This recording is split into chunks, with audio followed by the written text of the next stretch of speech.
সম্মানিত মুসলিম ভাইরা, আসসালামু আলাইকুম ওয়া রাহমাতুল্লাহি ওয়া বারাকাতুহু। আপনারা আমাদের সম্মানিত খতিব মহোদয় একবার শুনেছেন, আমাদের প্রাণপ্রিয় নেত্রী বেগম খালেদা জিয়া অসুস্থ, তিনি হাসপাতালে চিকিৎসাধীন আছেন। আমরা তার সুস্থতার জন্য আমরা দোয়া করি, আল্লাহ পাক তাকে সুস্থ করে দেন। আমাদের সম্মানিত খতিব মহোদয় যে কথা বলেছেন তারপর আর কোনো কথা থাকে না। আমাদের এই প্রধানমন্ত্রী প্রধানমন্ত্রী ছিলেন, তিনি বাংলাদেশের ইসলামী উম্মার জন্য কাজ করেছেন, তিনি আলেমদের শ্রদ্ধা করতেন, আলেমদের সম্মান করতেন, ইসলামী শিক্ষার প্রসারের জন্য কাজ করেছেন।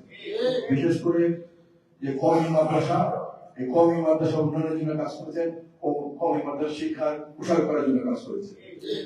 আপনারা দেখেছেন শাপলা চত্বরে যখন আলেমরা তাদের দাবি নিয়ে একত্রিত হয়েছিল, তখন তিনি বাংলাদেশের সমস্ত মানুষকে শাপলা চত্বরে গিয়ে আলেমদের বাড়ি থাকার জন্য অনুরোধ করেছিলেন।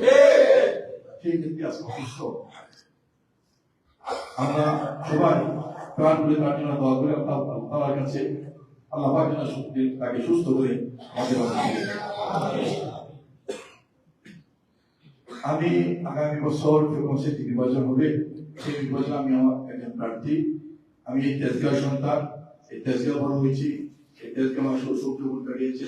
সেই দাবিকে কেউ আমার বড় ভাই, কেউ আমার ছোট ভাই, কেউ আমার বন্ধু, কেউ আমার চাচা, আমি ওরা ভাতিজা।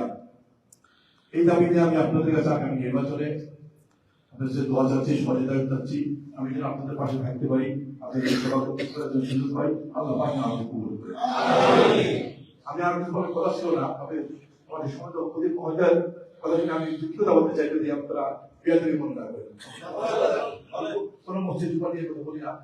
আজকে আমাদের দেশে হঠাৎ করে আমাদের প্রিয় নবী, আমাদের পবিত্র কোরআন সম্বন্ধে কিন্তু বিভিন্ন মিথ্যাচার করছে একটি গোষ্ঠী। আপনারা দেখবেন বিএনপির প্রতিষ্ঠাতা শহীদ রাষ্ট্রপতি রহমান বলেছেন, বাংলাদেশে ধর্ম, বর্ণ, উপজাতি বিভিন্ন মানুষকে বাংলাদেশের ভিতরে যারা থাকে আমরা সবাই বাংলাদেশি, যার যার কর্মসূচি পালন করবে, সরকার থেকে সহযোগিতা করবে। এটা হলো বিএনপির মূল কথা। আজকে হঠাৎ করে একটি গোষ্ঠী মন্দিরে গিয়ে টুপি মাথায় দিয়ে গীতা পাঠ করছেন, নাচানাচি করছেন। শুধু এটাই নয়, মসজিদে গিয়ে আসতে বলেন তারা, মন্দিরে আসতে বলেন তারা রোজা পূজা একই জিনিস। আমাদের দলের নামের সাথে কিন্তু মসজিদের নামের সাথে কিন্তু ইসলাম লাগানো আছে। ইসলাম লাগিয়ে তারা মন্দিরে গিয়ে বলেন রোজার পূজা একই জিনিস। তারা বলেন বিশু, কৃষ্ণ, রাম, আমাদের প্রিয় নবী মোহাম্মদ, আলী, ঈসা, তারা সবাই শান্তির মহল, সবাই একই জিনিস। এই যে একটি গোষ্ঠী আজকে একটি পার্শ্ববর্তী রাষ্ট্রকে খুশি করে তারা ক্ষমতা দেওয়ার জন্য ইসলামকে ধ্বংস করে দিচ্ছে। তাদের একজন ওয়াজ করেন, ওই নেতা বলেন টিপু সাহেব নির্বাচন করছেন, তিনি বলেন কোরআন শরীফ অনেকবার পড়েছি, 153 জায়গায় ভুল আছে। এটা কি সম্ভব বলুন? আজকে তারা ইসলামকে ধ্বংস করে দিচ্ছেন এই গোষ্ঠীটি। ওই একই ব্যক্তি বললেন আমাদের প্রিয় নবী, নবীর প্রথম স্ত্রী বিবি খাদিজা নামাজ পড়েন নাই, রোজা করেন নাই, এমনকি তিনি পর্দা করেন নাই, তারপর আল্লাহ তাকে বিরস্ত করে দিয়েছে। এই যে মিথ্যাচার করছে। আর যেটা বললেন কোরআন হলো সমান্তরাল থাকি, কোরআনের কিছুই নাই। যে উন্নত বিশ্বে আমেরিকা এবং ইউরোপে যারা কোরআন নিয়ে তারা রিসার্চ করছেন, চর্চা করছেন, তারা কিন্তু মুসলমান হয়ে যাচ্ছেন। তারা দেখতে পাচ্ছেন কোরআনের বাইরে কিছুই নেই, মুসলমান হয়ে যাচ্ছে।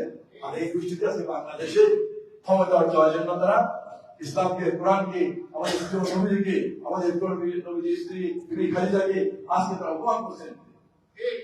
এই ব্যাপারটা আপনারা পবিত্র এই পবিত্র জুম্মার দিনে সবার কাছে আমার আহ্বান, আমাদের মুসলমান ভাইরা, এই ব্যাপারটা আপনারা সতর্ক থাকতে হবে।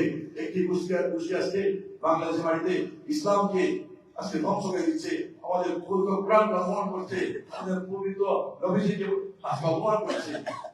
আমি আমার বক্তব্য শুধু বলতে চাই, আমাদের বাংলাদেশের আজকে প্রজন্মের মানুষ মুসলমান, আমাদের একটি পরিষ্কার কথা, আমরা আমাদের সৃষ্টিকর্তা আল্লাহ তাআলার নির্দেশ পালন করব, আর আমরা আমাদের প্রিয় নবীজি হযরত মুহাম্মদ সাল্লাল্লাহু আলাইহি ওয়াসাল্লামকে অনুসরণ করব ইনশাআল্লাহ।